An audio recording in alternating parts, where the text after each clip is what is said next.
and maintenance. So with these two, in regards to these two systems, just skim through it so you're familiar with what's in there. It's not, the examples that are given may or may not apply to your specific systems, depending on what options that you have. Yeah, general step of operation. In the manuals, About this one, do you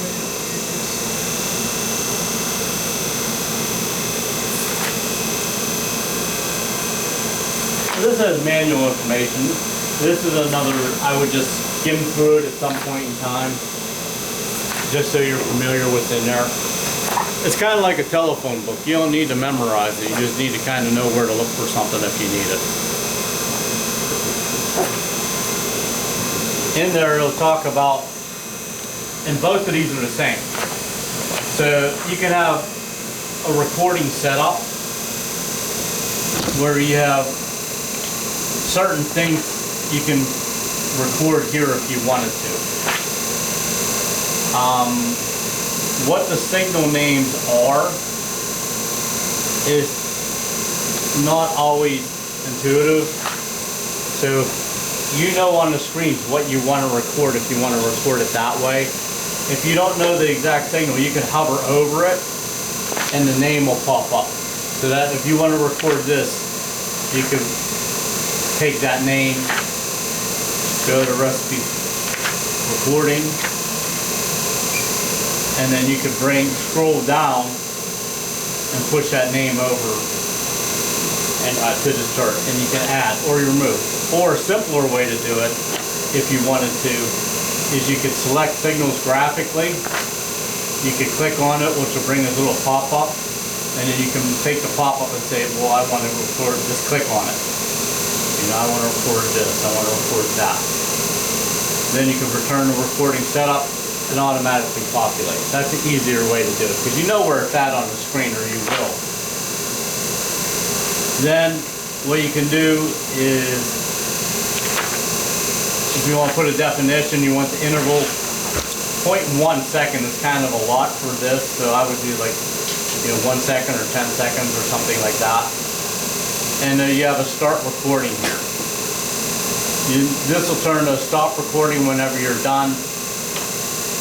If you hit refresh, then it'll timestamp all the data in between there, and then you could grab that and you could push it down in an Excel sheet. That's one way to record information if you chose to. Where is the stop recording? Down here at the bottom. Oh. Right here. Another way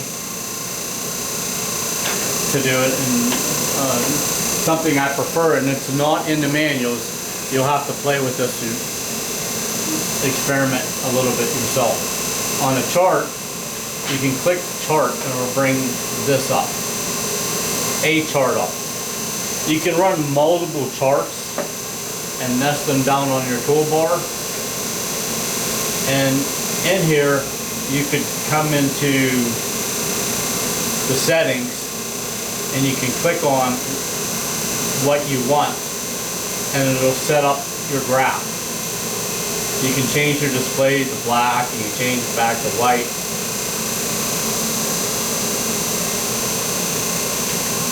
So you can come in here and select, let's do like PC. Thinking about everybody.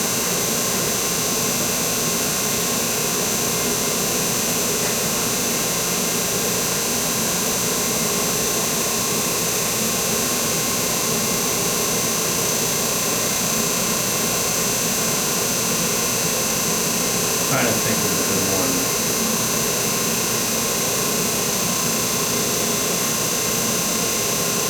Even the output there. If I hit apply, then it automatically starts graphing it. The advantage of the chart versus a recording setup, you can see everything real time here. So if you were graphing heaters and stuff, you could go ahead and select the heater set point and you can watch everything real time. Whenever you go to close it, it'll ask you, do you want to save that data? So you could save it. So that's the advantage of the charts. You can watch everything real time. disadvantages, this will only hold, it's called pens. It'll only hold 10 bits of information. At any given time, it'll chart 10 bits of information. So if for some reason you wanted to do more than that, you could open 2 or 3 charts. How can you do that? How can you open 2, 3 tabs? Oh, you just come back and open another one. Oh, okay. You can name this and continue. That's something you'll have to experiment playing with. Then if you want to stop, it'll say, do you want to save the data? And you can dump it down to a file or flash drive.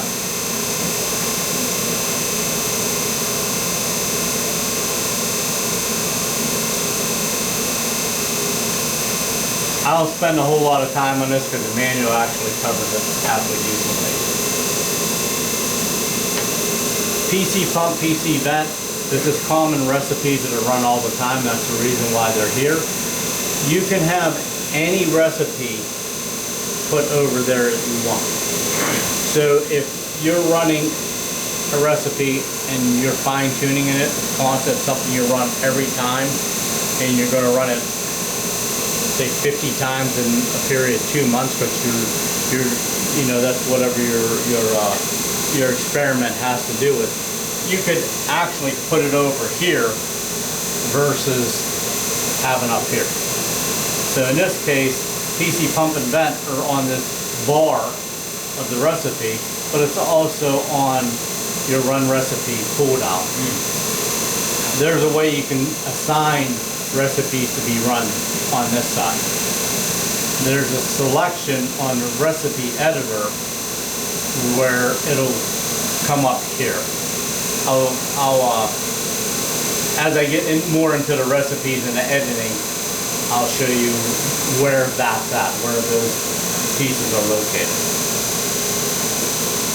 Dashboard, you're probably not going to use the dashboard, but a dashboard, it gives you a pop-up and you can expand it over.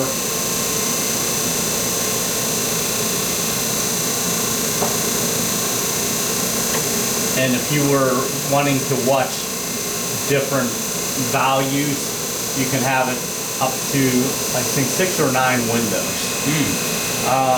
So you could actually monitor from outside if you were outside or something like that. Places that use something like that is more like if you were in a clean room and you didn't want to come in and out of the clean room all the time, and there was a window, you could spin it around so you could see. But that's what the dashboard part of it is. Close down here is just closing the software, opening the software. Recipe monitor, you will, and it says thread 1, you will only be able to run one thread at a given time. The software is capable of running multiple recipes, like if it was attached to a cluster tool. You don't have a cluster tool, so you'll only be running one thread at any given time. The recipe monitor, sometimes it'll be nested down here on a toolbar, or you can bring it up here. On the recipe monitor itself, it'll say what step the recipe is on and give you values. So if there's a time limit or a counter, you'll see that happening here. Skip is to skip that step. Stop stops the recipe at the point that it's at. It's better not to use stop. But you can resume it from that point. No. You cannot resume from stop. You can pause it and resume from pause. You can't resume from stop. It's better to just hit the abort recipe and let it run through its natural process. You can pause the recipe if you want. You can resume it. Here, you can hit show progress, which gives you all the steps of the recipe as it's running and where it's at. Keep on top is just keep the pop-up window on top. Close closes it. Thread will always be 1. Thread owner will be admin. Sometimes it disappears. It'll come down here. Sometimes it's on the toolbar. You can always bring it up. Whenever we're running the process recipe more, we can actually click on show progress and it'll scroll through there. You can come into recipe history. You can come into the tree. Whenever I get into explaining the recipe, the structure of the recipe, then this will make a lot more sense.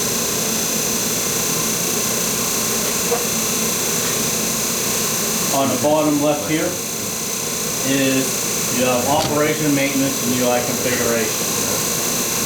On the operation screen, you have these tabs and these settings over here.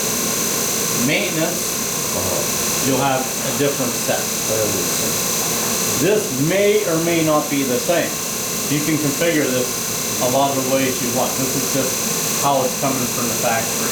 Email setup, so what offers email setup? This one is what offers? Let me get to that here in a little bit. For maintenance, we can, for example, communicate with the maintenance guy at the company, so to share some information from this way.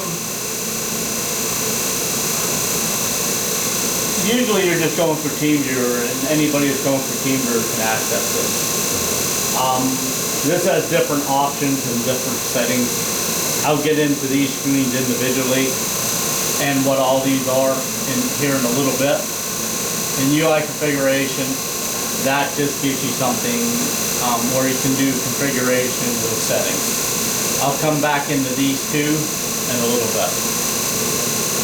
Bouncing back to operation, these tabs up here. So for the vacuum screen, you have your PC purge gas that's showing ALD active process. That's a setting that's giving in the recipe saying it's active or it's inactive. The process chamber, you have, if you want to put a substrate ID, you could put like test sample 1, you can name this whatever you want, and then you could record that into the charts, or you could do a recording setup if you wanted to monitor the parameters, or at least record the parameters. So you could set the ID for whatever you want. Anything that's white is an input by you. It could be a manual input, or it could be put by a recipe. If it's green, it's variable. It may